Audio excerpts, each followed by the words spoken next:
1 ছেপ্টেম্বৰ 2025 অসমৰ বাবে আৰু এটা কলা দিন বুলি অভিহিত কৰিব লাগিব কাৰণ ভাৰত চৰকাৰৰ গৃহ মন্ত্ৰণালয়ে ইতিমধ্যে 2014 চনৰ 31 ডিচেম্বৰলৈকে ভাৰতলৈ অহা 3খন প্ৰতিবেশী ৰাষ্ট্ৰৰ 6টা ধৰ্মীয় জনগোষ্ঠীৰ যিকোনো ব্যক্তিকে ভাৰতত থকাৰ বাবে অনুমতি দিছিল। এতিয়া সেই অনুমতি এক্সটেনশন কৰিছে, যি এক্সটেনশনৰ ফলত 2024 চনৰ 31 ডিচেম্বৰলৈকে অসম অথবা ভাৰতবৰ্ষৰ যিকোনো অঞ্চললৈ পাছপোৰ্ট অথবা যিকোনো ভ্ৰমণ নথিপত্ৰ অবিহনেও হিন্দু, বৌদ্ধ, জৈন, শিখ, পাৰ্চী অথবা খ্ৰীষ্টান ধৰ্মাৱলম্বী লোকে নেপাল হওক, ভূটান হওক, পাকিস্তান হওক, বাংলাদেশ হওক, আফগানিস্তান হওক, যিকোনো জাগাৰ পৰাই যদি ভাৰতবৰ্ষত তথা অসমত প্ৰৱেশ কৰে তেখেতসকলক বিদেশী বুলি গণ্য কৰা নহ'ব বুলি কৈছে। আৰু ইয়াৰ ফলত আমাৰ অসমৰ ওপৰত আৰু অধিক হেঁচা পৰিব আৰু তাৰ ফলত আমাৰ অসম চুক্তিখনৰ কোনো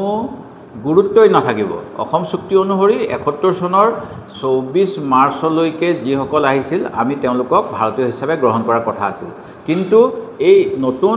যি অধ্যাদেশ জাৰি কৰিলে নাগৰিকত্ব সংশোধনী আইন 2019ৰ বাবে, তাৰ ফলত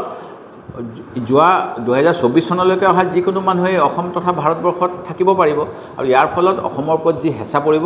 এই হেঁচাই অসমীয়া জাতিটোৰ প্ৰতি বিপদ আনিব। আমি ইয়াৰ দুৰ্ঘোৰ প্ৰতিবাদ কৰিছোঁ আৰু মই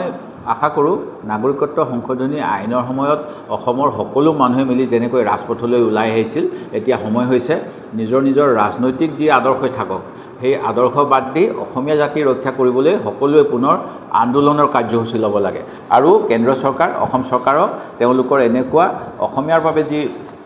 এটা ভুল সিদ্ধান্ত কৰি অসমীয়া জাতিক ধ্বংস কৰিব বিচাৰিছে তাৰ বিৰুদ্ধে জনমত আৰু হেঁচা প্ৰয়োগ কৰিব লাগে। মই ইতিমধ্যে 7 আগষ্ট 2025 তাৰিখে সদৌ অসম ছাত্ৰ সন্থাকে আদি কৰি অসমৰ বিভিন্ন জাতীয় সংগঠন, ৰাজনৈতিক দললৈ এখন পত্ৰ প্ৰেৰণ কৰিছিলোঁ আৰু সেই পত্ৰযোগে নাগৰিকত্ব সংশোধনী আইনৰ প্ৰতিবাদ কৰিবলৈ মই আহ্বান জনাইছিলোঁ। মই ভাবোঁ মোৰ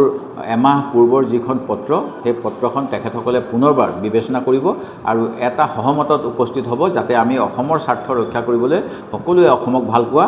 জনগণ, নাগৰিকে একগোট হৈ এই কেন্দ্ৰীয় চৰকাৰ তথা ডক্টৰ হিমন্ত বিশ্ব শৰ্মা ডাঙৰীয়াই মৌন হৈ পেলাই তেওঁ আজি কৈ দিব যে মই নাজানো, মোক নক'লেই, কিন্তু তেখেতে যে হঠাৎ নিজৰ কাৰ্যসূচী কেঞ্চেল কৰি বিশেষ প্লেন যোগে যে দিল্লীলৈ যায়, গৃহমন্ত্ৰীক যে ৰাতি ৰাতি সাক্ষাৎ কৰে, এনেকুৱা ধৰণৰ কাৰচাজি, এনেকুৱা কুচক্ৰান্ত কৰিবলৈ যায় নেকি তেখেতে স্পষ্ট কৰিব লাগে। আৰু তেখেতে, মই নিশ্চিত তেখেতে ক'ব আমি নাজানো বুলি ক'ব, কাৰণ তেখেতৰো এটা কথা কয় যে অসমবাসী বোলে তেওঁ অহা 50 বছৰলৈ নিৰাপত্তা নিশ্চিত কৰিছে। এনেকৈ বাহিৰা মানুহ আনি কোনোবাই অসমৰ স্বাৰ্থ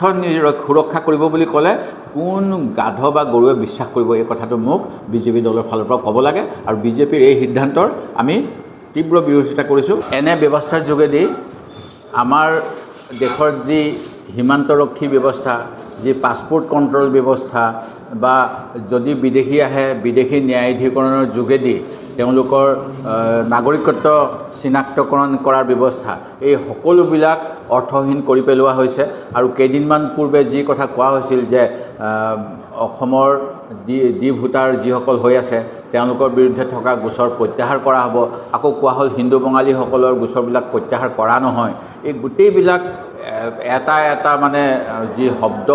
এটা কথা কোৱা হৈছিল, এইবিলাক গোটেইবিলাক অৰ্থহীন কৰা হৈছে আৰু উন্মুক্ত গৰু ছাগলী সোমাব পৰা নিচিনা আমাৰ সীমান্ত অঞ্চলবিলাক উন্মুক্ত কৰি দিয়াৰ এটা পদক্ষেপ বুলিয়ে ক'ব লাগিব। আৰু বৰ্ডাৰ ছিকিউৰিটি ফ'ৰ্চ বা অন্যান্যবিলাকৰ কি কাম থাকিব পাৰে এই কথা আমি বুজি পোৱা নাই। ইয়াৰ বিৰুদ্ধে আমাৰ দলে যেনেধৰণৰ কাৰ্যসূচী ল'ব লাগে লওক, এই কথা মই মোৰ নেতৃবৃন্দৰ প্ৰতি আহ্বান জনাইছোঁ।